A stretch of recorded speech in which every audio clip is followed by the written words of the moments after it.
Warning. You will hear things you have not heard in church. If you are easily shaken by the truth, this is not the show for you.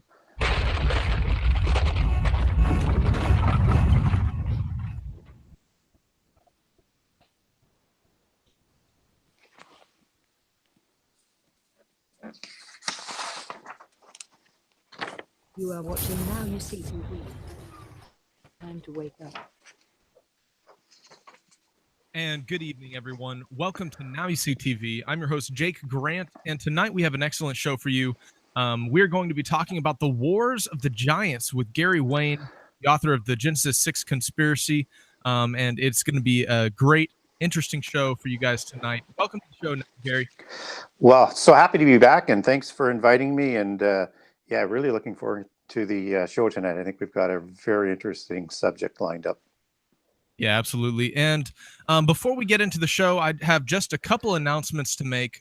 We just opened up registration for Now You See TV Sukkot 2018. So for those of you who are interested, you can go over to Sukkot, SUKKOT 2018.org. And this is where we're signing up for anybody who wants to come out and celebrate Sukkot with us for a week long of camping in the Southern Indiana State Park system, I think. And you can find out more information there. And of course, if you guys haven't, go over to nystv.org. We have the live show hub there. This is where the NYSTV family chat is, and where we'll be drawing some questions for later on in the show for Gary. Also, please sign up for our mailing address here, and you'll receive all updates about upcoming events. And also, for those of you who don't know, we have an events calendar on NYSTV, so you can see upcoming interviews and discussions that we're going to be having on the show. And you can see Gary Wars of the Giants right here on the calendar. And so let's get into it tonight, Gary. I'm really looking forward to this discussion. The film has always kind of interested me, and I kind of wanted you to just give us a introductory explanation of what a NEPHILIM is, where it comes from, and then we can kind of break into the wars that occurred later on during the flood. Sure. So the giants show up before the flood, and that's where we first encounter the term Nephilim or NEPHILIM, depending on how you want to pronounce that. And it only shows up 3 times in the Old Testament in Hebrew. And you won't find it in the King James Bible. You have to take it actually back to Hebrew. So where it shows up is the first time is Genesis 6:4, which is where most people connect it to. And it is the word that you take the word giant back to from the King James Version back to Hebrew, and it will say Nephil, and it won't have the I am on there because that's the male plural of it. So you'll just see Nephil, and it goes back to Nephal, which means fallen. That's as its root word. So a lot of people confuse fallen ones as being the fallen angels being Nephilim because they connect the 2 dots there, but clearly it's the sons of God who go to the daughters of human females to produce the offspring which become the giants or the Nephilim. So it can't be one of, they can't be both, right? And we know from an Old Testament perspective, and we won't deliberate on this for very long, that the sons of God, as are depicted in Job 1:6, 1, 30, 30, what is it, 36, 37, 4-7, if I've got it right, are basically the sons of God. And these are the Ben Elohim, and you also have them, and these are the angels that are being depicted because they're presenting themselves before the throne of God. And you also have Psalm 82, where you have the council of the gods.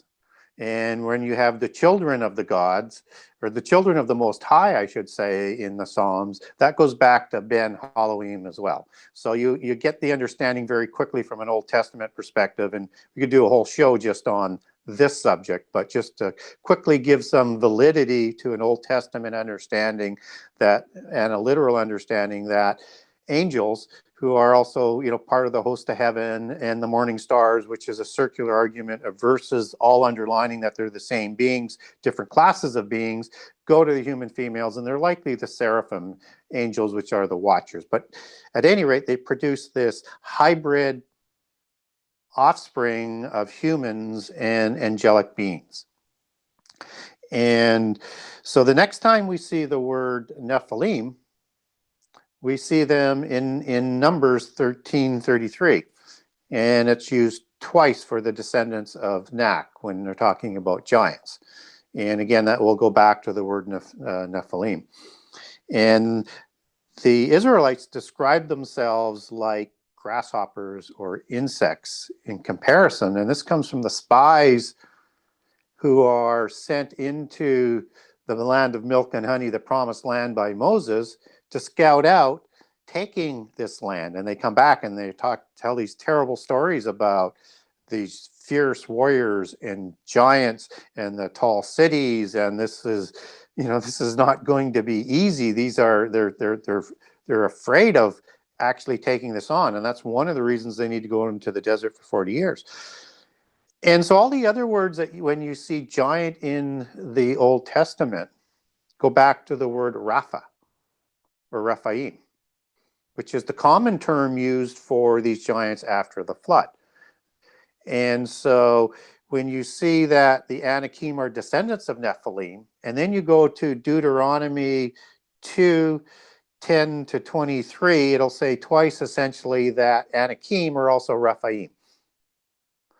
So we understand there's a direct connection between all the other uses of the word giant in the King James Version and the word Anakim and Rephaim, that they are actually connected back to Nephilim. Now, whether or not they're actually, as Numbers would say, a direct descendant of Nephilim, or they are another recreation of the same type of being after the flood, we're not really told. And for me, I prefer a second incursion over somehow surviving the flood. But Numbers 13 does leave that a little bit ambiguous, but we're not really told how they show up after the flood. I just think a second incursion fits better with Scripture. But my second position fallback would be they somehow survived the flood. So I might be a little bit wishy-washy on that, but my favorite, like I said, is there's a second incursion of fallen angels who would also be imprisoned in the abyss for the violations against creation, just as the watchers and the seraphim angels were of Genesis 6. So this is who the Nephilim are. And the Nephilim before the flood, they're going to partner with the mystical religions and the descendants of Cain and the secret societies, and they're going to corrupt the whole world, and they're going to bring about the flood.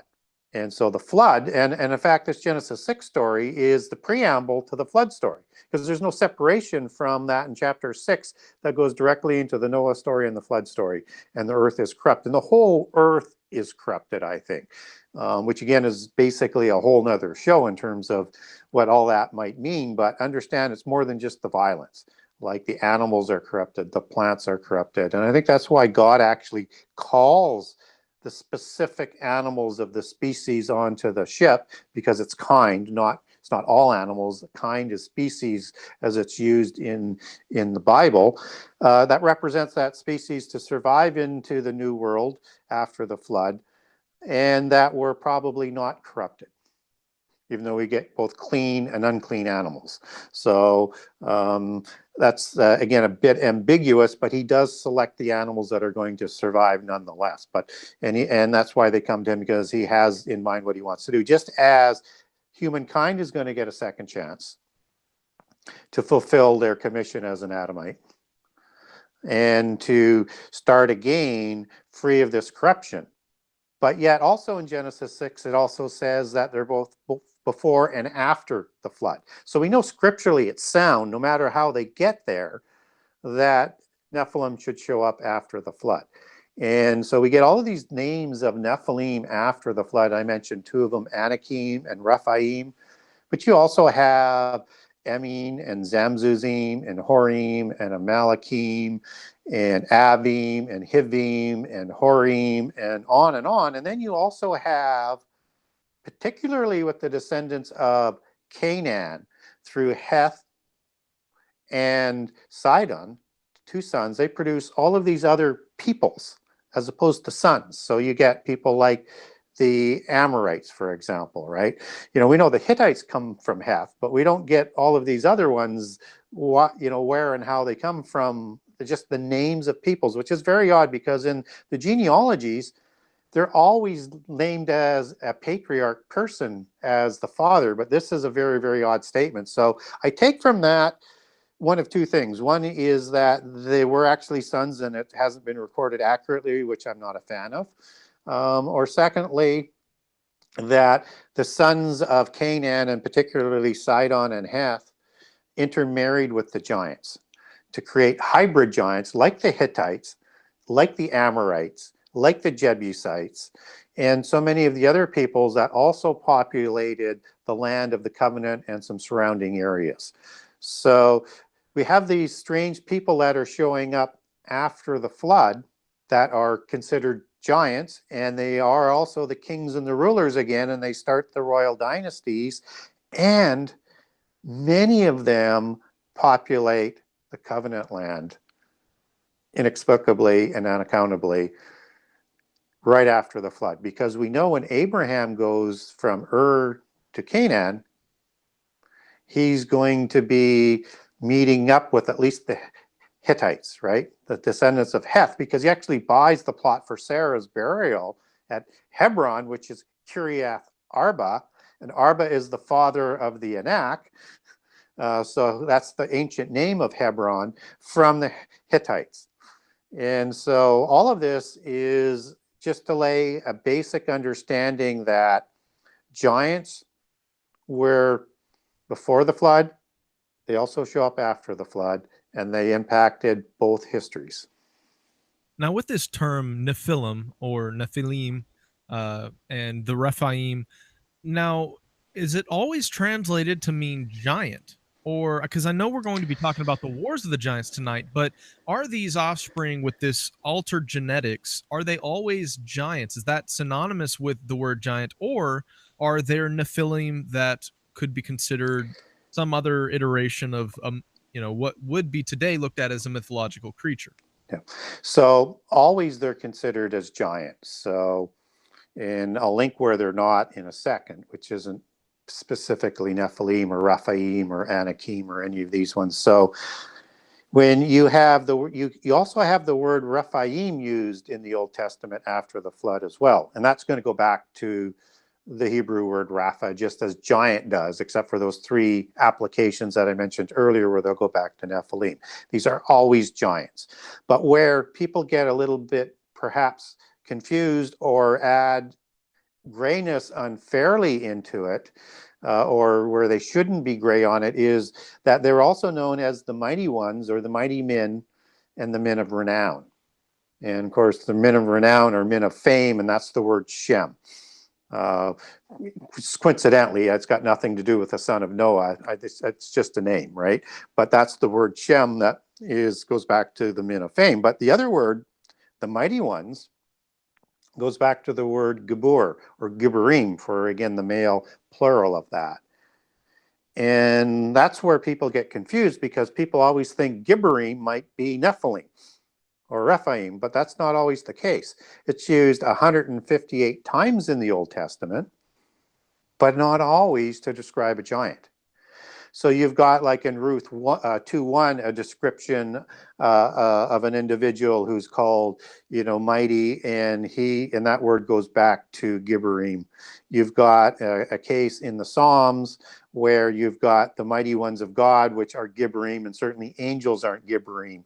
So you've got several meanings and applications where it could just mean strong or valiant or wise or a champion, not specifically a giant, which is where people, when I say they get a little bit confused sometimes, is they look at Cush, Cush's son, Nimrod, as being a giant or Nephilim, because he becomes a mighty one or a Giborim. But that doesn't necessarily mean he's a giant, because we don't know exactly what that means, and that he's the son of Cush not the son of a fallen angel, at least from the parent side. Now, we don't know who Nimrod's mother was. Perhaps that's a Rephaim or something, and he's a hybrid giant, but that's not what really the text says. He becomes Gibborim. So we're not sure what that really means. So we can't necessarily say, for example, Nimrod is 100% a giant, but somehow he portrays or his DNA changes, but something changes with him. So I just, not to belabor the point, but I think that's where people say, well, how do we know when a giant is a giant? Well, when it's a giant, it's going to use the word giant in the King James Version, or in other translations, it's going to say Anakim, or it's going to say Rephaim, or it's going to say Avim. And Goliath is also goes back to Rapha. He is a descendant of the Rephaim. So when you see Goliath the giant and some of his cohorts in the time of David and Saul, that goes back to Rapha as well. So we know there's a bloodline descendancy that goes back, and Rapha is likely the patriarchal giant that they go back to. Yeah, the reason I asked that is because we see pre-flood a lot of the distortion of genetics through the fallen angels and the watchers interacting with animals and mankind, and some people postulate that that's where we get the modern understanding of centaurs and minotaurs and all these other creatures that seem to be tied in with this genetic manipulation. I was wondering if we see that pop up as well after the flood, or if it's exclusively the giant variety or the giant category that seems to be manifesting after the flood. Do we lose out on all these weird other creatures, or are they kind of all in the bunch? Yeah, so let me unwind that just a little bit if I can. So the Nephilim are a specific creation, and as described in the Bible as the offspring of fallen angels and human females. And in the occult world, that produced demigods. And demigods is connected to the word heroes. And heroes in the ancient meaning were described as the offspring of the gods and human females. So Poseidon, for example, in the Greek pantheon, and or Iapetus, because they're pretty much the same god, similar, at least identical mythologies, and I would look that they're the same. They will marry either Clymene or Cloidas, depending on which mythology that you're reading, and they're going to produce 10 Titan kings of Atlantis that are recorded in Timaeus and Critias by Plato. And these are demigod heroes who are the kings and the mighty warriors. They are like Hercules. They are like Perseus. So these are mighty warriors of the ruling class. The other beings, and anywhere you go around the world, it doesn't matter whether or not you're talking about the Anunnaki. You have the heavenly Anunnaki and the earthly Anunnaki, and that's the offspring, just as you have the heavenly Titans and the earthly Titans. So I think that's also where people might confuse Nephilim as being angels as well, and perhaps they were even called Nephilim as well at one time, but we don't have anything scripturally to substantiate that. But when we look at things like the creation of the centaurs, they're created differently, or the creation of the little ones in the occult, or the creation of all of these other fabulous beings, they have a little bit different type of creation to them in the occult. We don't get a description of that in the Old Testament before the flood. But I think when we look around at the other occult versions, that this is likely was an expansion of the violations against the laws of creation. And in fact, the goddess Bast of the Egyptian pantheon was, is the one that's described as opening Pandora's box, and was also the queen and goddess of all sorts of bizarre sexual behavior. So she actually copulated with animals to create many of these beings from the Egyptian pantheon. So maybe it is related that way, or maybe it's DNA manipulation. Could be either, but it seems bizarre to me that these gods would want to mate with all of these other animals just to create these other beings. But maybe they poured the semen in, or what have you. But somehow they did this. And so most of these get wiped out, but seemingly we have some very odd beings show up after the flood. And not just from the occult accounts, like, let's say, King Hubada out of the Epic of Gilgamesh. That's kind of a lion-like being and a whole bunch of other strange attributes. That's the king of the cedar forest. But also in the Bible, we get like the lion men of Moab. And literally that goes back to, you know, the word Ariel, which, you know, is for lion. And in the occult, Ariel is actually a fallen angel.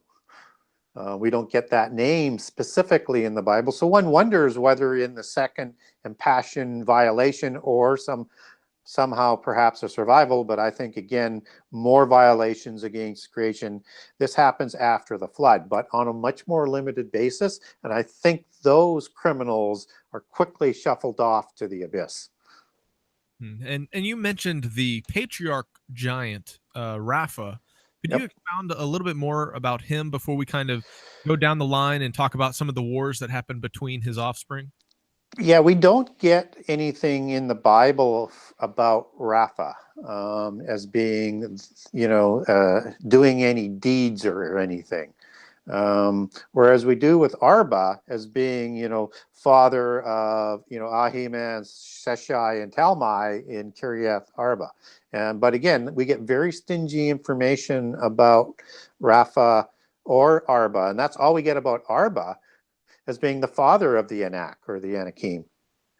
And so with Rapha, I think what it's telling us is that that was a giant that perhaps all of these particular branch of giants go back to. And Og is also considered Rephaim. And some people speculate that Og is the father of the Rephaim. Now again, we can't necessarily support that scripturally, but we do get 3 odd accounts of Og in the Old Testament that suggests that there's a possibility that he might be. And this is just a possibility, so that when we look at Og in Joshua 12:4 and Deuteronomy 3:11 and Joshua 13:11-13, he is called, depending on the translation that you're talking about, but for the most part, he is the remnant of the giants, or the last survivor of the Rephaim. So one presumes he's part of the original Rephaim, either before or after the flood, as being first generation after the flood on a recreation, or somehow he survives a branch of Rephaim before the flood. But the language is very, very odd. And King Og is one of the kings that is going to show up through Jewish legend right after the flood, right up and into the time of Abraham, and then into the time of the Exodus, as one of the wars that the Israelites are going to have to fight against. And he also has a brother named Sihon, who the Israelites actually fight before Og. And he's also Rephaim, and he's his brother. So again, is that before or is that after the flood? We don't know, but he could be considered possibly a patriarch. But if not, he's at least the last of the original creations of the Rephaim, and the other ones are sort of diluted second generation or hybrid Rephaim. That's very interesting. And I know Og Bashan, of course, is the one specifically largest giant that it actually gives the measurement of for in scripture. I know they talk about how Goliath was 9 to 12 foot tall, but they give a little bit more of a specific measurement of Og. So what are we looking at for Og's size? And so when you're looking at the ancient cubit, which is important, there's 2 cubits. There's a common cubit, which is about 18 inches, and there's a royal cubit that is just under 21 inches. Now there's a few other smaller sizes, but this is the one out of Egypt. This is the one out of most that's used in the buildings of that time. And so the question is which one do we apply first? I think you should apply the royal cubit, because these were the kings. These were the royal dynasties, and that's where the royal cubit would apply. And so we don't actually get a dimension for Og, but we do get a dimension of his bed that he's going to sleep on. And so somewhere slightly in between the beginning and the end of the bed, top or bottom, you're going to arrive at how tall he was. So what we learn from his bed is that if we take that to a royal cubit, it's getting close to 16 feet. So somewhere between 15 and 16 feet. And a common cubit would be 14 feet, and it would be about 6 feet wide or so. So you can imagine a being of probably 12 to 14 feet. Wow. Now, when we talk about what else it describes about that bed, this is not a wooden bed. It's an iron bed. Because the weight of wood would not, or his weight would crush a bed made of wood. So it had to be of iron. And so, and the other thing to keep in mind is about these giants is that they weren't just tall. These were muscular warriors. The average human, who probably would have been 5 to 6 feet at that time, depending on which scientist you want to talk to, and the average human has a height to width ratio of about 3 to 1. But the giants were thought to have a height to width ratio of 2 to 1. So they were like 50% wider. These were stocky monsters. So you can imagine these beings being 1,500 pounds, 2,000 pounds, smaller ones, 1,000 to 1,200 pounds, and more than twice your size. And just as Goliath, we get 6 cubits and a span from his. So that's going to be 9 feet 9 inches up to 11 feet 3 inches based on an 18 or a 21-inch cubit. So that gives you an idea of how big these monsters were. And what we don't know is how big the ones were before the flood. Mm-hmm. But what we do get is from Amos in 2:1 is that in sort of a simile that they were like the cedars of Lebanon. And the Amorites were, and these were the hybrids, and the Amorites were always considered taller. So this is more of an allegory because I don't believe they were 36 to 50 feet tall, not as a hybrid branch, and not bigger than the giants that are actually recorded because they're the hybrids. But we get the understanding of that these were pretty big people. And perhaps, and a lot of people think that the original giants out of Genesis 6 were actually that tall, 20 to 40 feet tall. Now, before the Israelites kind of come out of the Exodus in Egypt, and we know about the wars that Joshua fought, were there any skirmishes or wars that were being fought between these parties as they were kind of conquering Canaan? Before the Israelites conquered Canaan and other peoples before that? Yeah, do we know anything Yes. that was happening between these giants, these Nephilim, before then? Yeah, so we don't get anything about Nimrod, except that Nimrod is also a mighty warrior. And all of the people, as we're led to believe at this point in time, are one people under his command. So who's he warring with? Is the big question. And I think he was actually warring and capturing some Nephilim to work with him and actually had them help him build Babel.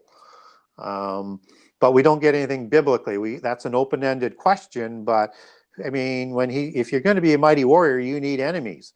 Okay, so he took over his people rather easily. There's 3 groups of people. It's 3rd generation. There's not much to do there.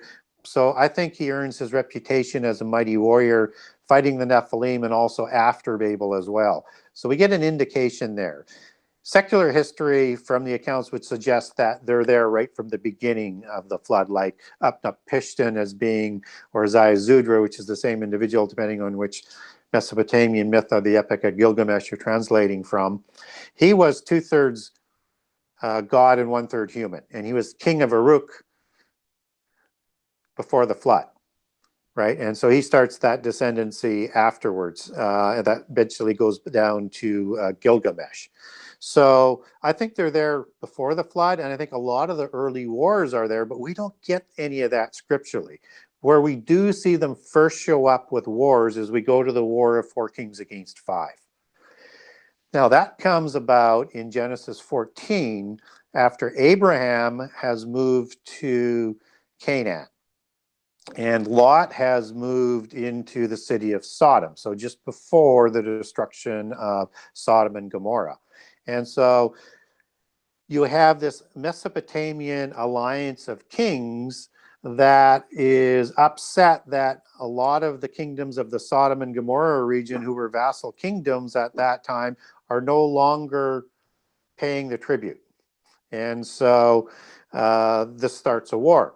And the nations that these Mesopotamian kings, alliance of four kings, fight against are all listed as Nephilim kings and kingships. So they're fighting against the Amorites in the Sodom and Gomorrah area. So they're led by Rephaim kings like Sihon and Og and those types of individuals. Those kings are all Rephaim or another form of Rephaim.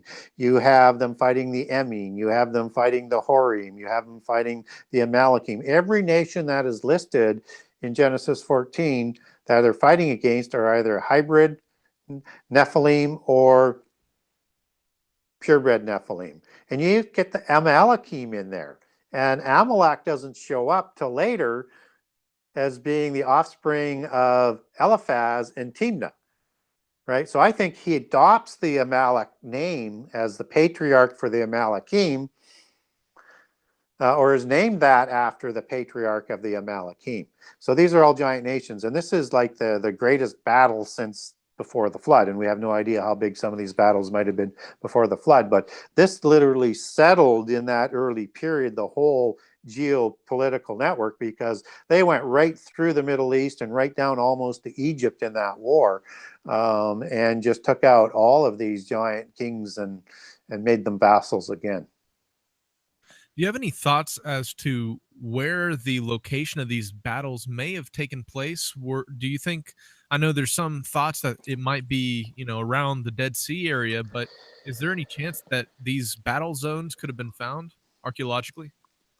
Yeah, I've not seen anything to indicate that, but I'd be shocked that they haven't been found. I'd be shocked that the Uparts wouldn't have been taken and hidden away. It just, to me, it would be, these would be massive battles. They would have massive types of weapons that would be left over, right?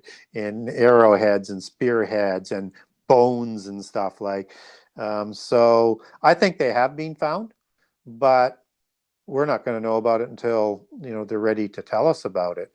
And certainly, from a Gnostic perspective, Sodom and Gomorrah were cities of light.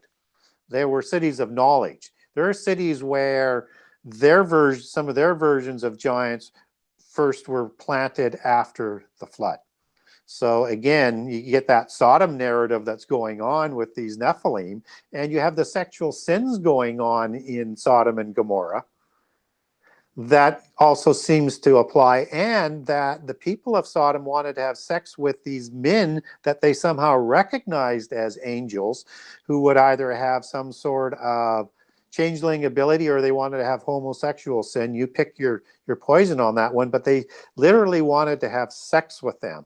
And I think this is why we get that reflection in Jude and 2 Peter and also in Luke with the days of Noah that he's talking about, this time the days of Sodom for his second coming. It's connecting these sexual violations in those particular passages.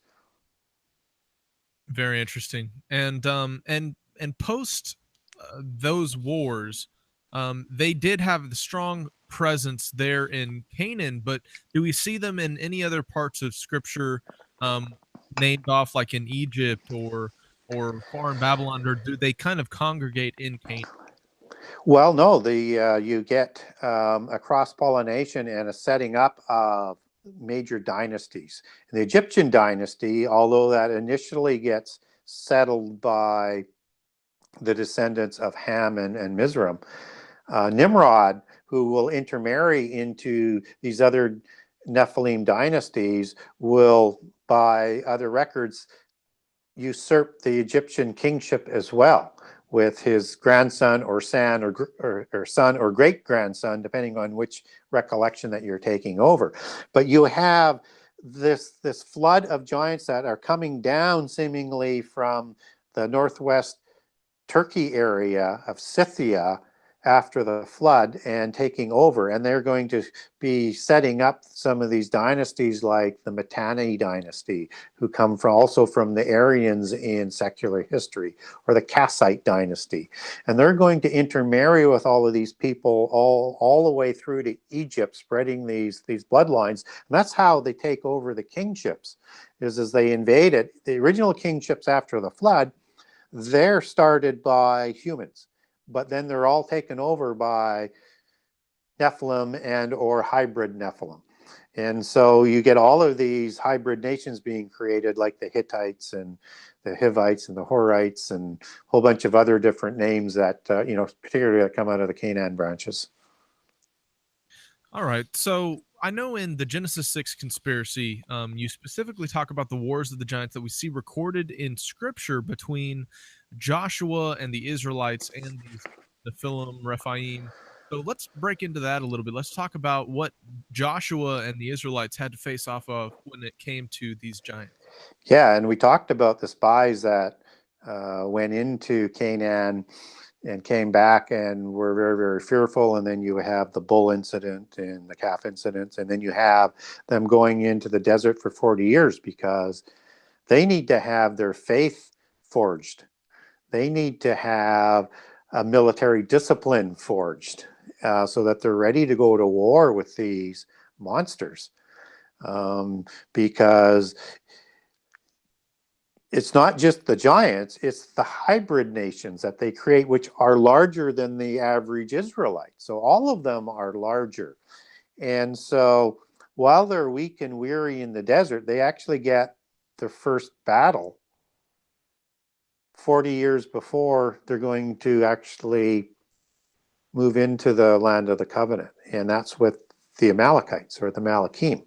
And as we talked about just a few minutes ago, most people just think that's the offspring of Amalek, son of Eliphaz, son of Esau. But it's a hybrid branch, no doubt about it, coming through Esau. But Amalek shows up, Amalekites show up in Genesis 14 in the War of 4 Kings against 5. So chronologically, that makes no sense. But when you understand that these people in Seir are the descendants of Seir, the descendants of Horim, because he's a Horim, and Anna is actually Hivim, or one of his descendants is a Hivim, depending on how you want to read that. You have two other races. You have Amalekim, you have Horim, and you have Hivim that the Edomites are also marrying into. So this is, again, very much a hybrid, powerful branch, and a very noble branch of giants, because you have King Agag. And in Numbers, it talks about him raising his throne, as high as heaven. Like, this is a name that is and his name is Agag. This is a name that is patriarchal and representative of a kingship like a Caesar or a Pharaoh. And then you also have another king named Agag in the time of Saul, right? Who's also a Amalekite. So this name is being passed down, and it's considered like a Caesar's title, just as Haman is an Agagite in the time of Esther, and he's going to try and wipe out the remnant of the Judeans in Persia, right? Because you have this Amalekite blood oath against the Israelites. But my point is that these weren't just human Amalekites. They were hybrids, and they were giants, and they were loaded with people that lived in amongst the same areas. Because, and as I'll touch on maybe a little bit later, you have a southern alliance of giants in that area, and right up to the Gaza area.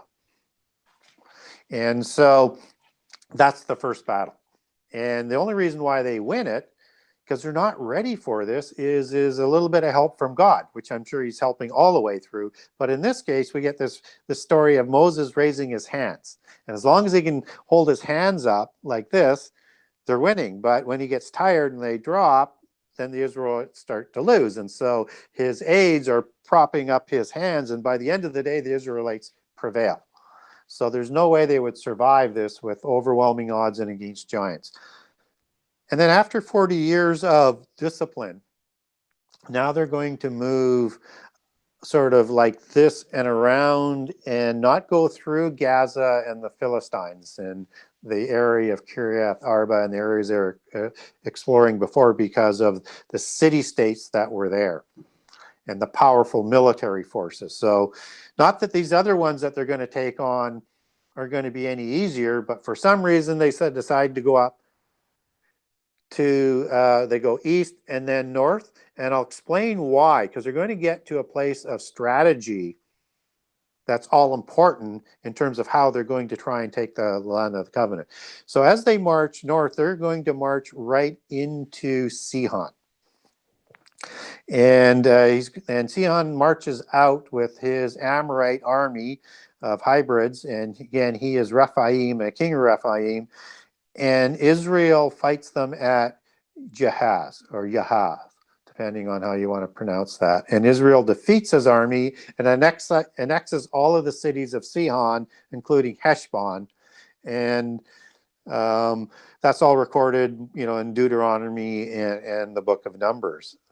So his brother, King Og, who lives just a little bit further north in Ashtaroth, in Bashan, where Mount Hermon is, which is no coincidence. As I said, they purposely went back to the area where the original Nephilim were created and the area that they knew God had chosen for his own area, and were waiting the nation of hope, because they were going to try and wipe them from the face of the earth. That's the blood covenant that the Amalekim and all the giants had, because they didn't want the Messiah to come so that the Adamites could be raised amongst angels in the future world. They're there to wipe them out and to usurp the covenants and the blessings, because in the first battle, if the Amalekim wiped them out completely, or any of these other countries wiped them out, the descendants of Esau, and in this case, they're probably thinking through Amalek and the Agag title, are going to inherit all of the covenant blessings that went through Abraham and down through Isaac and Jacob, as opposed to Esau, right? Because Jacob and Esau were brothers, and Esau was actually the older one. It's another rabbit trail. So anyways, Og comes out to fight him. He didn't think Sihon was going to have any trouble. I mean, these are pesky little insect-like humans, and he's got an army of hybrid giants and giants, but they get slaughtered. So Og comes out now on the road to Bashan and meets them at Edrei. And there, the Israelites lay another whooping on them, right? And they even slaughter Og's sons at that battle. And they take possession of all of the land, for the most part, up towards Bashan. So now they've taken all the land right up to the borders of the Ammonites, because they're not allowed to fight with the Ammonites, right? Because they had exterminated the giants from their land already. And same with some of the Edomites, not all, obviously, and same with the Moabites. And so they're also, Ammon and Moab were descendants of Lot, if people recall the chronologies out of the Bible. So then they go back down, right, and settled right across the river from Jericho, right across the Jordan River on the east side. But they don't cross the river yet. Moses is going to lead the armies in to fight the Midianites, because the Midianites were allied with the Amalekites, and there's Amalekites in the south, and who also live amongst the Midianites. And so they defeat and slaughter 5 kings of the Midianites for all the sins that they committed while they were raiding and terrorizing the Israelites while they were still in the desert. And then they decide they're going to cross the river at Jericho, and the river dries up. So now, after all of these battles, and there's one other one that I skipped over, but it's just one other king, but now they're going to actually cross into the true hornet's nest. This is just the beginning of what they have to do. So they cross the river right at about Jericho, and this is going to be divided into basically 3 campaigns. There's a southern campaign, a northern campaign, and kind of a cleanup campaign. And then the fourth one is this ongoing battle, because they never actually quite finished what they were there to do. And I don't know whether people can see it. So when they start to attack Jericho, and that has such this great account of ritual and the taking of the promised land, and that, again, that's basically another show. That's the beginning of the southern sort of conquest. And I don't know whether people can see that or not. They probably can't. Can you see that, Jake, well enough? Or I can. You can? So what happens is that, and maybe I should have had better color on that, is when they call it the Southern Campaign, is they're going to go camp at a place called Gilgal. And Gilgal is close to Ai, and Ai is the key to the highways that run between the mountains all through the north and the south that the Amorites would control, and that the Israelites are going to have to control to take the conquest of, to take the promised land.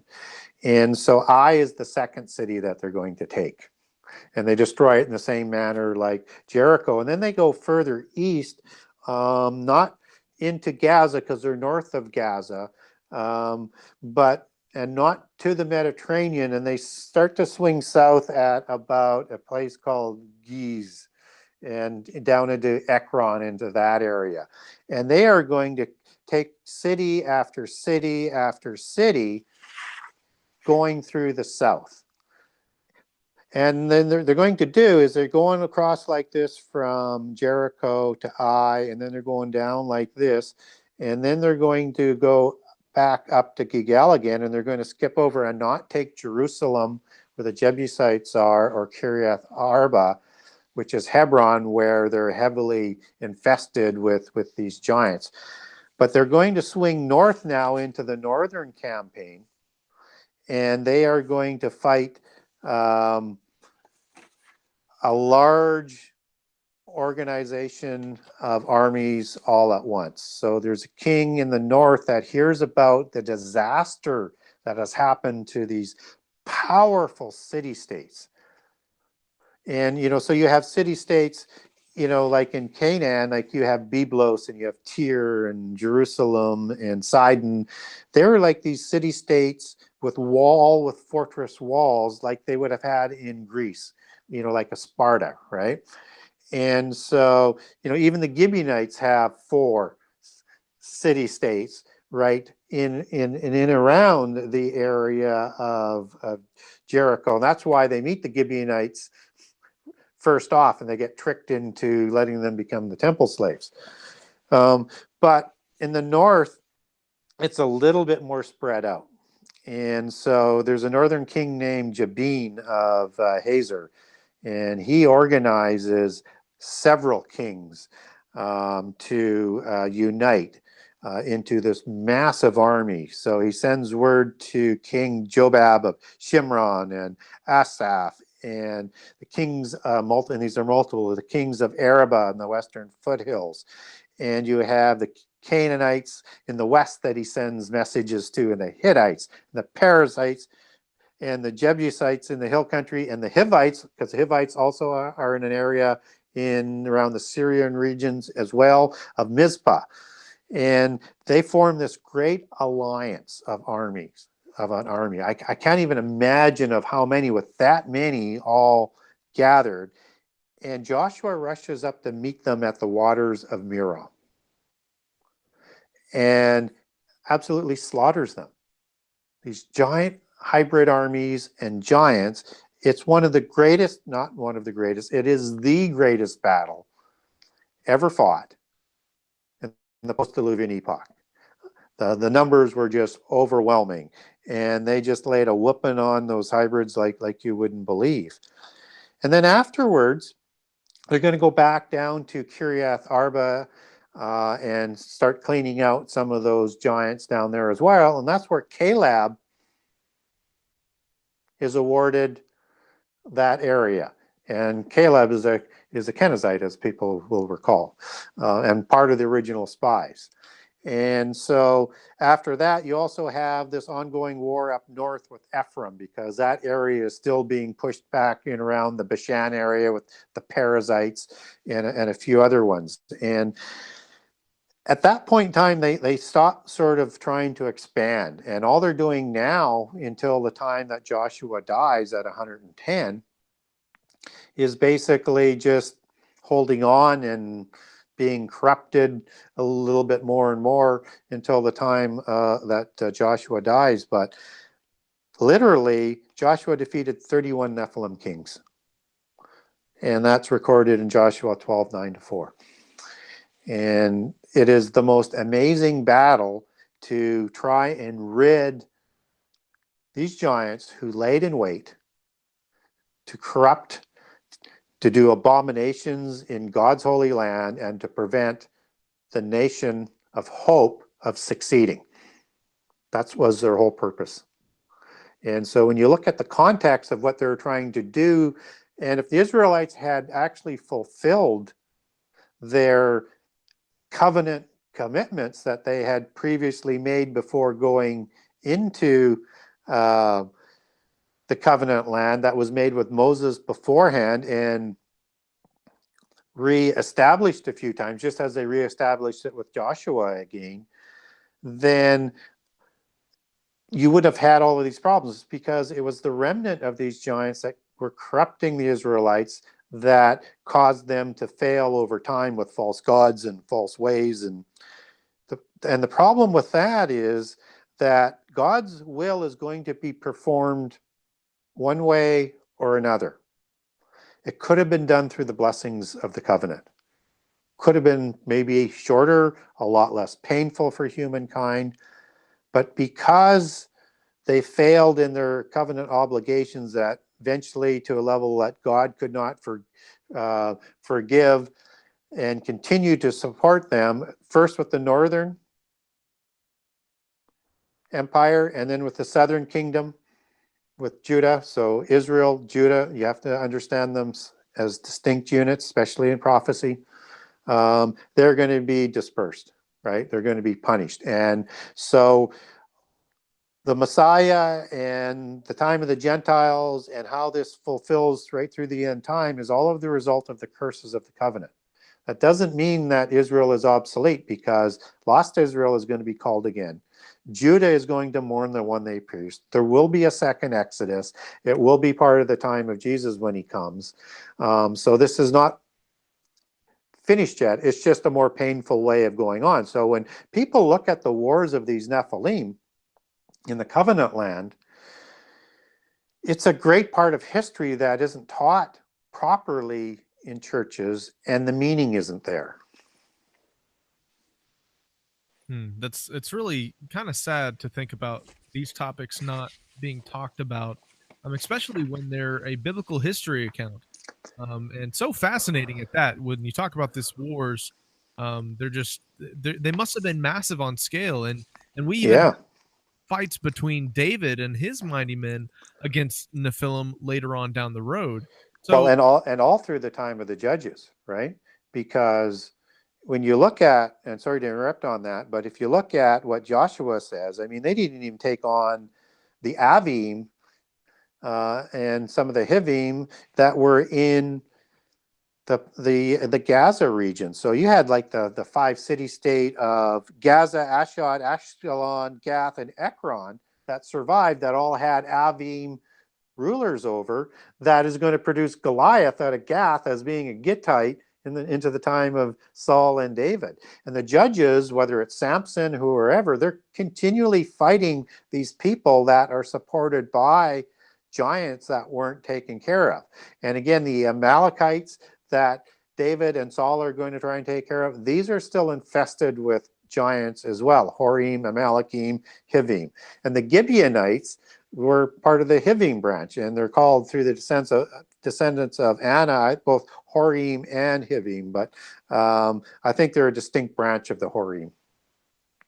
So why would Joshua and his Israelite armies get stopped?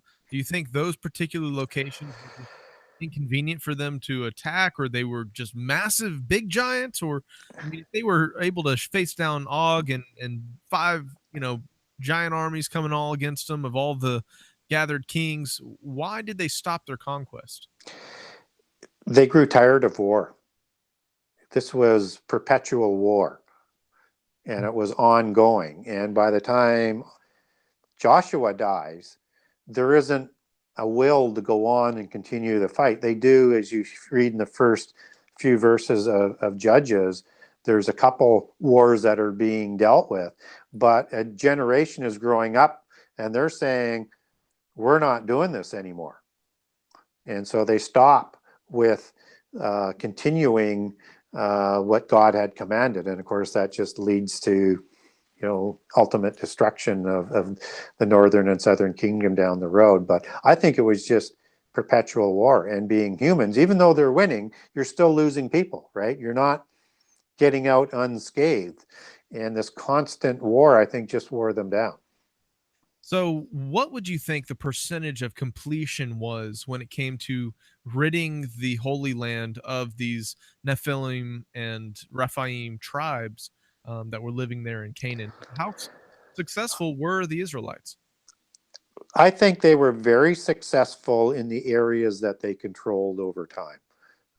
So, once when you push into the areas of Bashan, as where the parasites are, and that's on the edges, I think that would be an area where they weren't that successful. As you get into the areas of Tyre and Sidon and into those locations along the sea, again, they weren't able to take all of the land of the conquest that God had promised them, right? They only took a certain portion.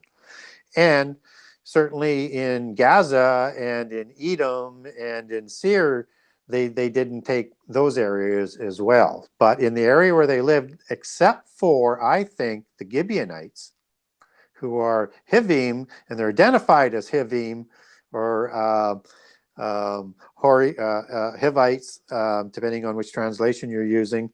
In Joshua, they're in the same sort of verses where this trickery is going on. They're called both. So those ones, but they're becoming temple servants. So, they're not enemies of the Israelites, and Joshua upholds the oath that he gave them. But I think within the territories, I think they wiped out the giants.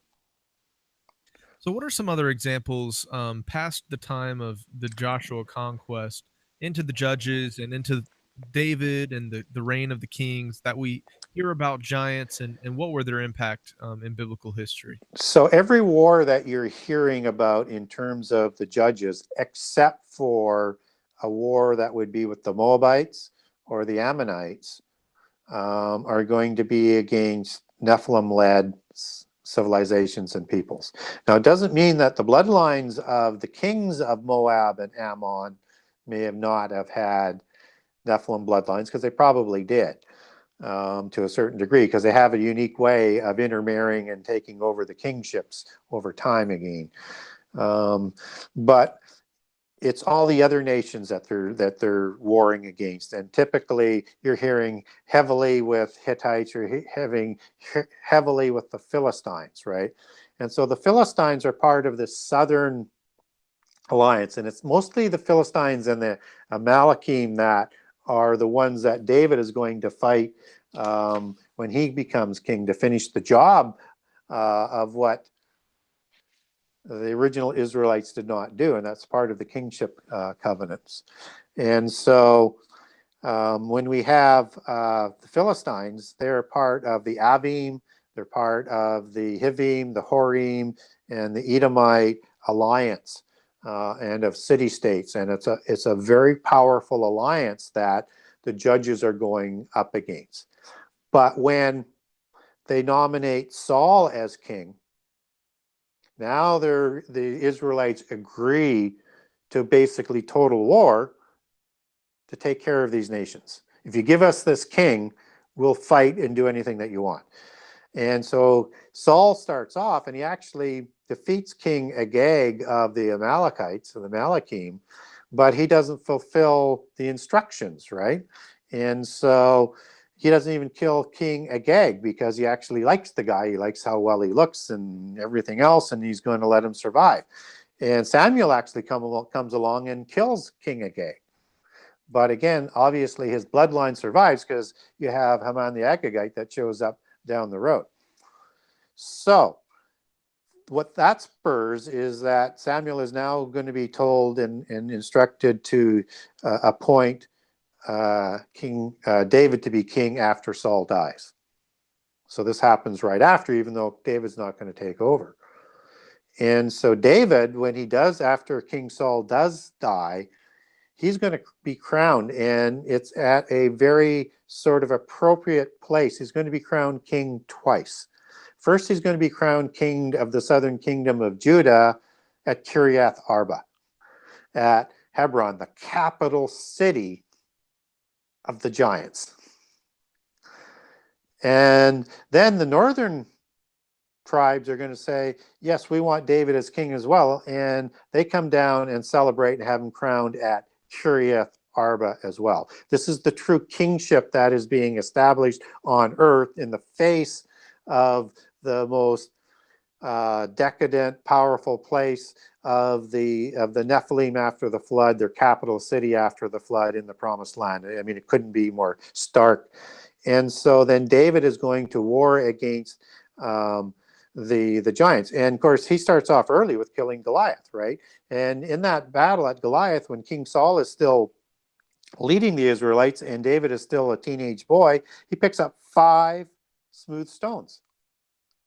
And there's only one warrior out there. So why 5 smooth stones? If he's protected by God, and he was, one would probably be enough, and it was. So why 5 stones? Because you have the 5 city-states that are represented by those warriors. He thought he would have to kill all 5 kings of the Philistine alliance backed by Avim, Horim, and Amalekim.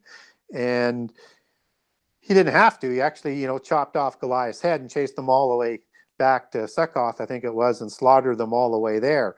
And then after he becomes king, then he is going to finish the job that Saul wasn't able to do. And he's going to wipe the Amalekim from the face of the earth.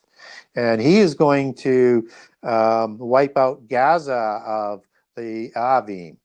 And you hear about his mighty men who also are called Gibberim, right? And the Israelites aren't Nephilim. Now you have Uriah the Hittite who might be Gibberim in terms of a Nephilim description, but I don't think David's mighty men for the most part were. And there's a couple of Gibeonites in there as well.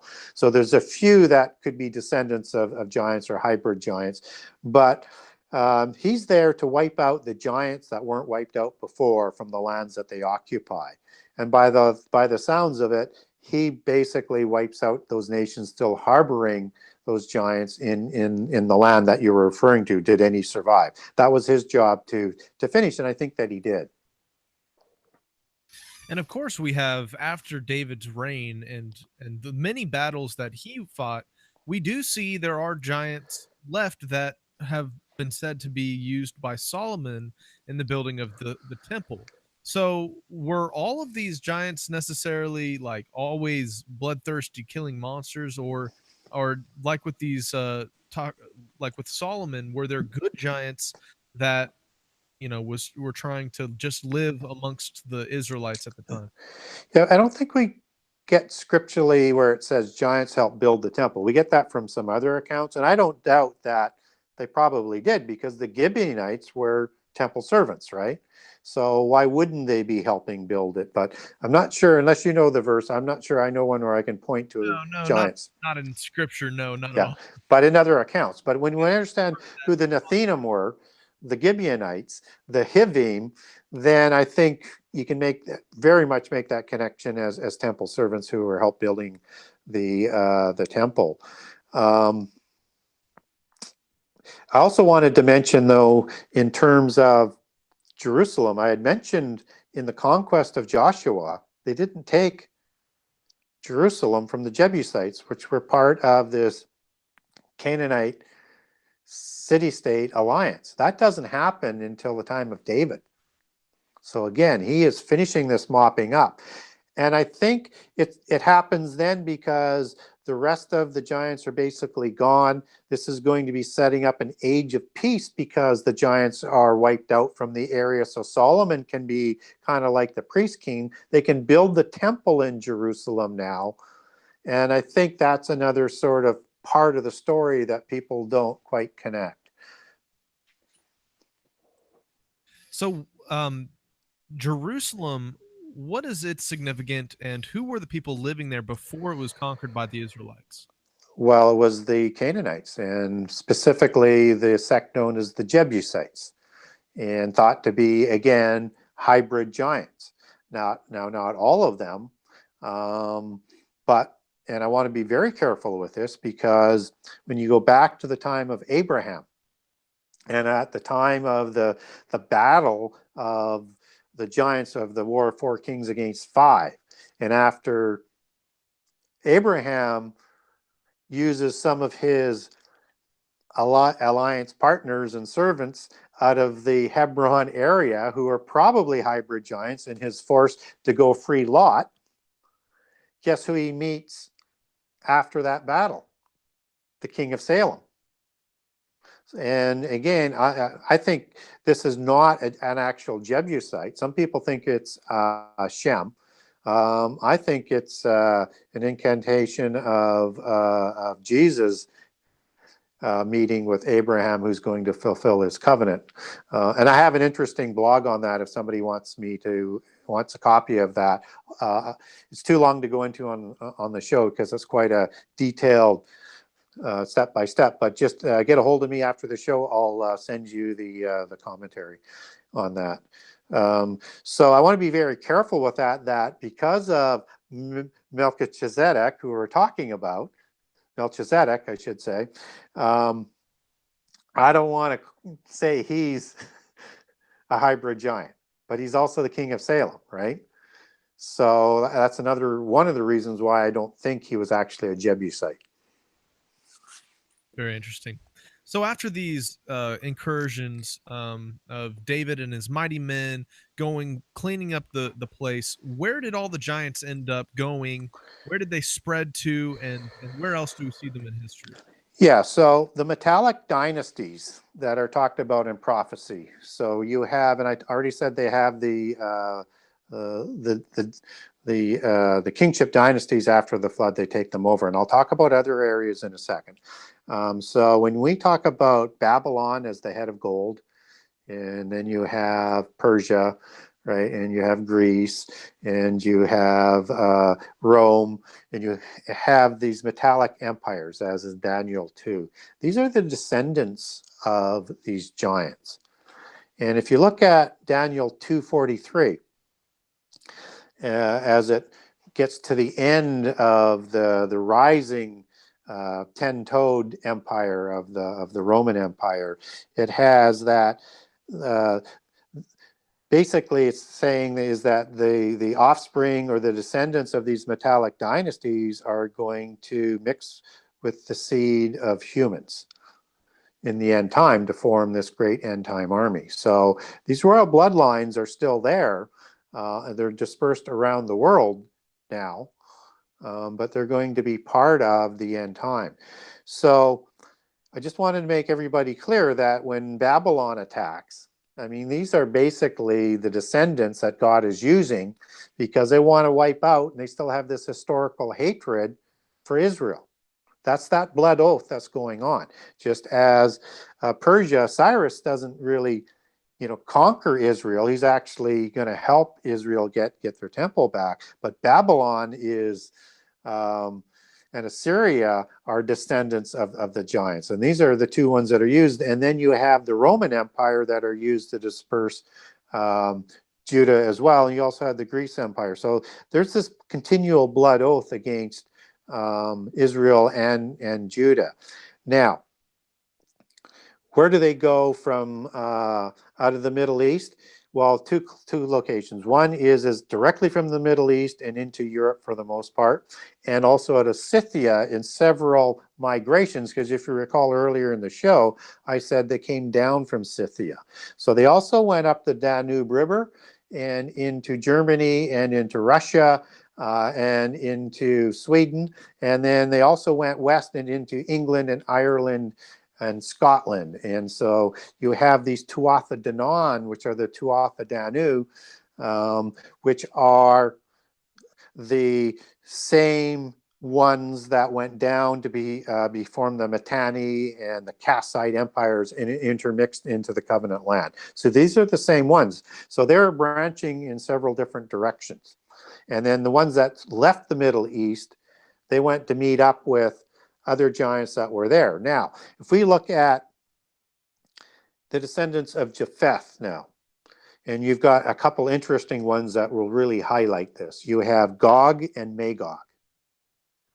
I believe they took names like Amalek did of Greek giants. And Gog and Magog were the offspring of Iapetus or Poseidon as giants, right?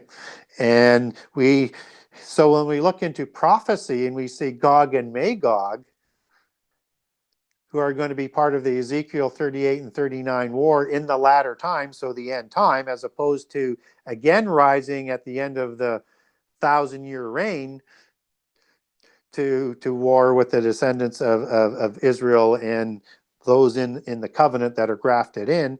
I think we see some of those being shown up in that sort of bloodline descendancy. And we also have giants in England, also named Gog and Magog and Albion as the most famous of these ones. And these are the ones that are thought to have migrated from Scythia to England and created, a race of giants there that other Trojans and Brutus and other ones also went to live amongst the well in several migrations of these people. So they've been dispersed around the world. And what's interesting is that when you see some of the science come out of the discovery of the Peruvian skulls and the DNA tracing back, they trace it back to some parts into Scotland and into Ireland, but heavily back into Scythia, which is where the secular or the polytheist forces believe that the start of the giants had started, and that the giants had two colors of hair and two colors of eyes, and were generally pale white out of this strain. And so they had red hair and hazel eyes, and blue hair, how about blue eyes and blonde hair, which were the Aryans. And so these skulls that are in North America that are found, and particularly the Peruvian ones, are the red-haired variety, which are the Tuatha De Danann and the noble Celt out of Ireland, right? And also the same type of description Dracula is based on. He's actually a noble Celt, by the way, and when you get behind the mask of their allegories. And the Aryans were the other ones, right? And they moved into the Indus Valley and north into Germany and into Russia. Wow. Yeah, whenever we look at all these different places after the fact that seem to have giants in their lore and giants in their histories that they seem to report, like with what we see about Og and Bashan, we see the yearly parade, and they have the giants that they march around the streets. It's very interesting that they seem to hold on to that heritage, tracing back to the giants. They do. It's part of the royal bloodlines, and you're going to see hints of it all of the time. And again, a lot of people may not know that there's a strong belief that the Aga Khan takes his bloodline back to King Og. So the great Khan of the Mongols. So, and you also have around the world some other bloodlines, right? You have, let's say in China, you have from the heavenly dragon gods of creation. You have forming the Xia dynasty and the Yellow Emperor. And they formed all of the dynasties and kingships, even though they have different names, all the way through history until communism comes along. That's the Li family. And today we have a Li back on the communist throne in China, who is a direct descendant out of the Xias and the Dragon Kings. and he has just basically made himself king forever, or president for life in China.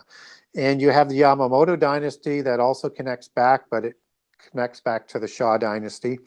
You have a couple of families in India that go back to their primordial gods and creating of the warrior class of Nephilim. You have the Khan, and you have the Singh lines there.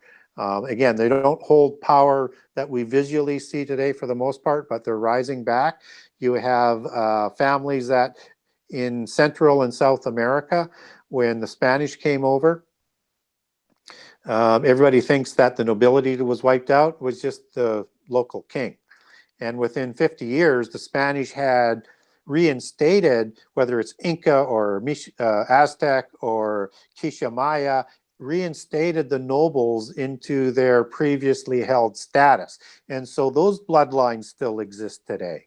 You know, like, so you have the Inga Roca out of the Incas, for example, and several families out of the Aztecs, and they're still in place. So, and they all take their bloodlines back to Quetzalcoatl and those feathered serpent gods and the offspring that they produced thereafter, right? So all of these giants and giant bloodlines are still in place today. Now, the size of them isn't there, and if they are, then they obviously have a changeling capability to disguise themselves. I just think, though, that their size and their looks, because originally they had a viper look to the face, kind of like Akhenaten's look. That's 2,000 years after the creation of giants. But I think it's diluted because you have to get some intermarriage with the humans to prevent blood diseases, like what, the royal families of Europe, they forgot about that. And you had, Habsburg's jaw and hemophiliac disease and a whole bunch of other blood diseases. So I think the necessity of bringing in some outside bloodlines has diluted their size and their looks over time just to prevent disease. But their bloodlines and their genealogies, they still keep. Very fascinating. So I would like to maybe open it up for some questions right now. We've had quite a few come in.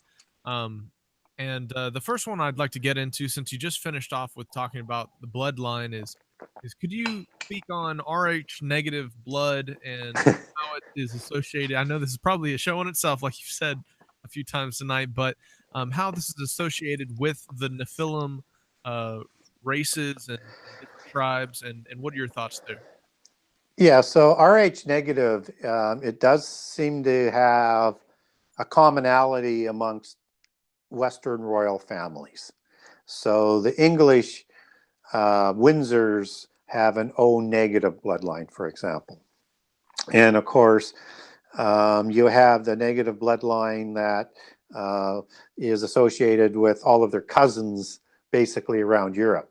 And the reason why I want to do a quick visual here, mental visual picture for people. When you look at World War I, you had the Tsars of Russia, the Caesars of Russia. You had the Kaisers and the Caesars of Germany. You have the Habsburg dynasty out of Austria. You had the King of Spain. You had the Windsor dynasties.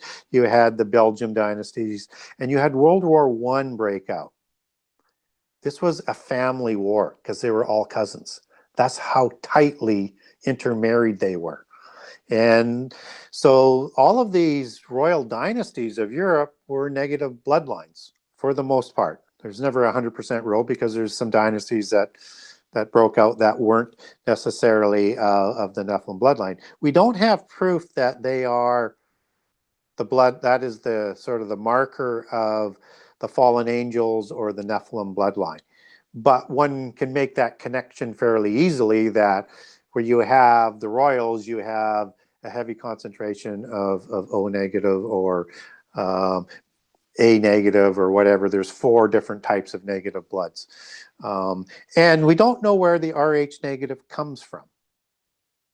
It's like it's either been inserted into the bloodline of humans or vice versa, right? Because you have all the positives that were quite distinct, and at some point in time, negative shows up. And nobody's sure how or when or why. And Rh negative, until modern times, it did not mix well with positive blood. It still doesn't. So without drugs, having a baby between a negative and a positive doesn't work out very well. Generally, the Rh negative moves to kill through its antibodies the fetus. So there's not a good mix there.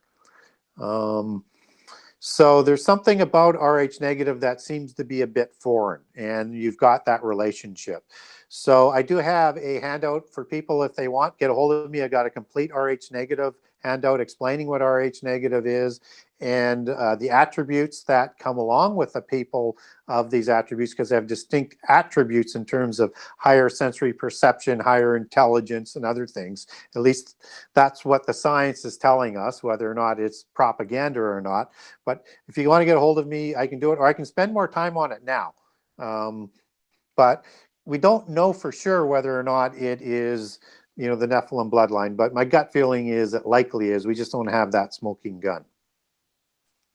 Yeah, maybe we should definitely do a further expansion in some kind of future interview. Yep. And I know some people, they always catch these interviews and they've never heard of this topic before, this concept before, and they're Rh negative, and they've heard some crazy idea. Hey, if you're Rh negative, that means you're a Nephilim offspring and Yep. beyond salvation. But Yeah, that, because I assure you, is not the case. basically, if you have Rh negative blood, all that means is that you are missing a certain antigen. That's why it's negative, right? That's the difference. And also, if you have Rh negative blood, it doesn't mean that you can't be saved. I mean, being saved has nothing to do with physical attributes unless you personally violate the laws of creation doing something or sin against the Holy Spirit, right? That's the only sin that's not forgiven. But what's interesting, again, just to add a little bit more about it, is, about 85% of the world's population is positive, and only about 15% is negative. And then as you get into Northwest France and into England, you get a higher concentration of Rh negative that goes 30 to 40%. So you see this is probably a concentration in terms of how these giants moved into the areas that I was talking about earlier in the show. And then when you move into the Bezikis or the Basques, depending on how you want to pronounce that, you get as high as 80% Rh negative. And what's interesting about them is that they believe that they are a more pure blood strain than these ones that moved out from the metallic dynasties and the migrations out of the Middle East. And that they actually were the first ones to settle southwest France and northwest Spain after the flood, and they seeded and started the Egyptian dynasty, the Scythian civilization, and the Mesopotamian dynasties, according to their legends and mythologies, and they actually call themselves Homo Atlantis. So, and so you had this diaspora, this pushing out of the Basques, because they very much became elitist, and the bloodlines that came out of the Middle East that formed most of the royal dynasties in Europe, they basically said, enough of you, and we're going to basically persecute you and disperse you around the earth. So they had a major falling out amongst the bloodlines. All right, our next question is, could the tribe of Gad have Nephilim genes? In First Chronicles 2:12-8, saying that they had lion-like faces. And in the verse it says, and of Gadites there were separated themselves unto David, and to the hold of the wilderness, men of might and men of war fit for the battle, and could handle shield and buckler, whose faces were like the faces of lions, and were as swift as roes upon the mountains. What are we talking about here? Yeah, I think you are talking about lion men, and just as in Samuel, First Samuel, I think it is, or is it Second Samuel? There is a verse where there are some lion men encountered and slaughtered by some of David's mighty men. So we get this lion type Nephilim, I would say, and I think it probably goes back to that Ariel angel that we talked about earlier, I think, who basically means the lion of God. And I think this is an offspring from him, because these are also called Gibborim as well. in both accounts. And it goes back to the word lion. And you can say, well, it's just a metaphor, but that's not what the verse says. So I think we got one strain that is definitely Nephilim, and I think you have another one of the Gadites, because, I mean, you could read that it's not calling Gadites possibly a lion-like men, but I think it says there are lion-like men when you look at that hard. And I think just like with some of the Israelites where they married in with the Gibeonites and the Hivim, I think they might have intermarried with some of these other Nephilim type beings. And when you go back into secular history and polytheist history, you get a number of gods with lion-like traits. And you also go back into Mesopotamian history and into Egyptian history, and you get these reliefs of these lion-like men. And they were great warriors. And so I think they were recreated again after the flood to be that sort of warrior class, just as that bloodline of Singh goes back and means lion that we talked about out of India. So I think there's a strong connection, just as you got the serpent-like connection that goes back to the seraphim angels. And I think they look like they're procreators, right? So yeah, I have to say that those Gadites who were working with David, obviously, were part of those ones that were Gibberim, at least, and perhaps I don't think pureblood Nephilim, but we can't say that they're not either. And it's one of those oddities that's not explained in the Bible. And the only way you get any light on it is when you search through history. And again, if somebody wants a commentary on the lion-like men of Moab and the Gadites and how they're related to other lion-like people around the world and gods, get a hold of me after the show. I'll send you a commentary on that. Again, it's a show in itself. Awesome. All right. So the next question was, why did Abraham bow in Genesis 23:7 to Heth? And Abraham stood up and bowed himself to the people of the land, even to the children of Heth, if these people were Nephilim. Well, he was in a land that he's all by himself when he first goes there, right? And just his immediate wife, and Lot as a cousin, as I recall, as his relationship is, or a nephew. And so there's not very many of them, and they're in a foreign land. And I think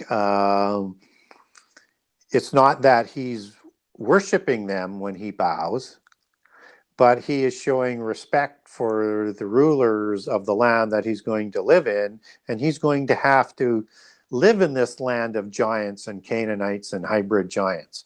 So you're going to show respect, and he also is in return shown a lot of respect. And so Abraham, obviously, as part of this 300-person commando team when he frees Lot, he's also obviously a man of strength and power and a warrior himself, and becomes quite powerful and respected in the land. So I think that's all that's going on there. All right, our next question is, if Nephilim did not survive the flood, how many people could have possibly been on the earth by the time of the first war between these Nephilim? It's hard to imagine another way for so many armies to have grown fast. That's a good question. I think when all of the people that were, had come down from the mountain, I think they produced in great numbers, right? But Nimrod is third generation, right? So, and Babel is built, within 100 years of the flood. So again, you get down to early on is how big could these battles be, right?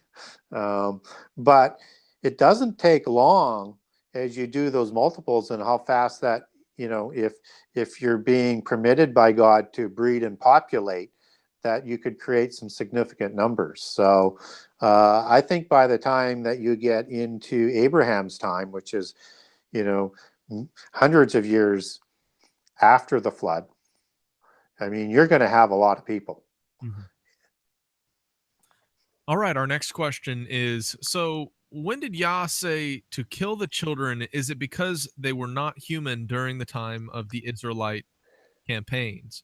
Why did he command them to kill even the children of these nations? Well, and in even the cattle and anything associated with them were to be slaughtered and destroyed and or burned. Total removal to cleanse the land. That if you didn't kill the children, they would grow up knowing what happened and vow vengeance and never follow. I mean, it was the way of, that's the way it was done. We don't quite understand it that way, but you know, if you were going to kill somebody's father, you would kill the son so that he doesn't grow up and kill you when you're in your older age. That's kind of how they were brought up. And so you have a twofold thing is to remove them completely from the land so that corruption can't take hold, and to prevent a resurgence of them coming back militarily within your borders to do you harm. And again, even though Israel did this to a great degree, they didn't do it to 100%. They did it to maybe 90%, and it still caused their destruction. All right, our next question was, do you know about the work of Tom Horn and Steve Quayle and their book called Unearthing the Cloud Eaters, where it talks about in some Native American legends, cloud eaters would be equivalent to a sky dragon? Yeah, the sky gods. So when you look at, again, I haven't read their work, any of their work. I certainly know who they are, but I have not researched any people in the genre that I talk in, because I like to come by my own research and reach my own conclusions. So it's out of no disrespect. I just didn't want to be influenced. So when we talk about North American religions, they have the same type of religion that is started in all places around the world. And so when we talk about sky dragons, let's talk about a seraphim angel. Let's talk about a feathered serpent, because these are the same, this is the same religion that is basically going into North America, that is in Central America, that goes down to South America. And when you talk about a seraphim angel, you have a seraph word that goes back to fiery serpents. This is what they looked like. They had the face of a serpent. And you put feathers on them in the physical world, and now you have a feathered serpent. These are also, which would be known as a godlike dragon, right? So when they talk about the dragon gods of China, or the dragon gods of the cloud gods of North America, we're talking about the same thing. When you talk about the Nagas out of India, again, you're talking about the same god or being. You have this commonality of the serpent-faced god all around the world, just as you have the same iconology amongst the kingships, because they look just like them in the first few generations. And when you look at the meaning of serpent in antiquity, it used to be exactly the same as a dragon in the meaning. The only reason why we look at it differently is because we have the Eden incident. And so it loses its arms and its legs, and no doubt some of them actually flew before Eden, which would be why in the fairy tales and stuff you actually have animal-like dragons. So you have these two images of God, three images of these gods for the most part. You have the seraphim viper-like gods, you have the lion-like gods, and you have the raven-like head gods, the bird gods like the Anunnaki or the Tengu. All three of them created from the gods or the fallen angels and had descendants that looked just like them. And they were the ruling and the warrior class in all cases. And I don't think that that's a coincidence. This is the seraphim class that we're talking about as the vipers are the most predominant ones, but there's obviously another class of angels that are lion-like and bird-like to give that raven-like aspect, or there's just the changeling qualities that an angel probably has. So you pick your poison on that, but it's the same story all around the world.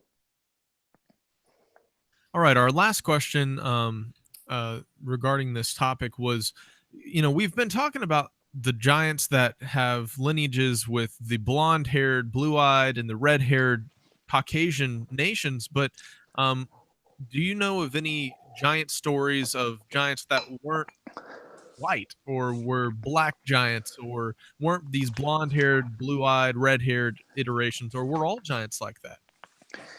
Yeah, I think there's different strains. I think we get inundated with the ones out of the Middle East, which dominated our culture. But we do know these giants were all around the earth and in all cultures.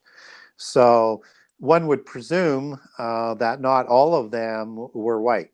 Now, there's an ancient book, not super ancient, and certainly not scriptural, but it's an interesting read, and it comes from the Manichaean Book of Giants, which is based on the Dead Sea Scroll Book of Giants, which is kind of this long change of the Enochian books, and just to be clear, only First Enoch seems to be scriptural. The other ones are very much polytheists. So you go second, third Enoch, Book of Giants, Manichaean Giants, and the Book of Og. Now in the Book of Og, which is part of the Manichaean Giants, it describes giants of all different forms, all different looks, and all different colors. So we can't take that as scriptural, but it is ancient saying that they had a different look. And all the different people from China or India or Japan or South America, on the original ones, except for these red-headed ones that seem to migrate over from Europe, I think, seem to have, from their legend, the same color of skins that they had for the most part, excepting some of the ones that came from an island who initially restarted the population after the flood. According to their religions and mythologies, they were white. Just as in North American ones have the white snake clan gods that resettled the northern part of North America, or of the Americas, not North America, but North America in particular, particularly as the Hopi describe and some others. But you've got names like the Danua and the Daitia and the Zura, and that come out of the subcontinent of India. So I'm thinking they probably had their skin color, but or you have the Myosi of the Chinese, and there's a few other ones there. You've got Zibelba of the Kisha Maya, and you've got the Tengu of Japan. You've got the Heroes, which were probably Aryan like that around, but all of them had different names for the same type of beings around the world. So I think there was probably different colors, I guess, is the from all the different races. All right, and another question that was kind of wondering if you could just quickly go through how can people get in contact with some of these resources and the commentaries you've offered, such as the one you mentioned on RH Negative and your blog that you had talked about earlier. Mm-hmm. So you can go to my website, and there's an email you can contact me there on, and on there you get a chance to look at all 98 chapters of my book. If you wanted to, it is a generous excerpt on it. So you can email me through that, or you can email me directly at garywayne@shaw.ca, and I will send it to you. You can message me on Facebook. And you can also get a hold of me through Twitter at GaryWayne63, at GaryWayne63. So if you get a hold of me in any of those ways and provide me your email number, I will send you those commentaries. I can send it to you as a blog with the Facebook link, or I can send it to you off the Word document. I just need to know which one you want. Excellent. Thank you. And any final thoughts on these Wars of the Giants that you'd want to leave us with? Yeah, they're not done. They're not done. As I mentioned earlier with the mighty men that are mentioned in Revelations. And again, I have a nice, interesting blog on that if somebody wants that, because not only does Daniel talk about mixing with human seed as part of the metallic dynasties of the 10 toes in Daniel 2:43, but when we get into Joel 1 and 2, for example. And you have this war that is the 200 million man war, and the same type of beings that are described in Revelation 9. It also has mighty men in there as leading these armies. And I think, and that goes back to Gibberim. And I think that's a connection.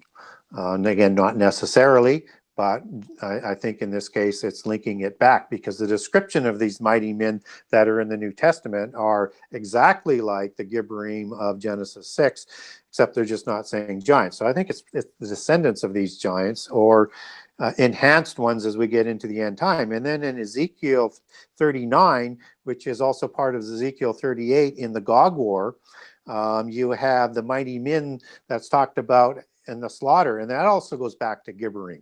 And then you have Gog and Magog, who are kind of part of the named leaders, and I think that's part of those ones who come up out of the abyss in Revelation 9, who are released. The worst of the demons and the worst of the fallen angels and the impassioned ones, who are going to lead the people into the first war, which is the fake counterfeit Armageddon, so Antichrist can come in like Jesus does at Armageddon, only this is the counterfeit Armageddon, and then go after the Gog War to Jerusalem to set himself up in the temple with the abomination. And then comes the Armageddon War. And then again in Joel 3 and 4, as you move into the Armageddon War, it talks about mighty men again. And then you have these demons going out from the mouths of the false prophet and the Antichrist to lead all of the leaders of the world to Armageddon into war. I think we're going to see these Nephilim either through their demon spirits or enhanced or a recreation of them, and certainly their descendants show their force in the end time. We will not escape the days of Noah, because this is the second apocalypse and nothing is new that is under the sun. So I think we're going to have an impact of these Nephilim in the end time, somehow, some way. Wow. And as believers, we need to have God on our side just as much as the Israelites when they were going into the land and fighting those giants then. Well, Gary, thanks for coming on and talking to us tonight about the wars of the giants and kind of tracing these Nephilim tribes throughout history. It's been very fascinating. Thank you for the discussion. Well, thank you for having me, and hopefully I was able to put the information together in an intelligent way so that people could understand it, because, as you can tell, I just love talking about giants, but it's because it impacts so much of the Old Testament and prophecy. And if you don't understand Genesis 6 in the beginning, you won't understand so much of what happens in the Bible afterwards, and then what's going to happen in prophecy. Absolutely. And you presented greatly. So yeah, I definitely had a lot to pick up from this talk. So thank you everybody for tuning in to Now You See TV. I've been your host, Jake Grant. And until next time, everybody, shalom. Good night.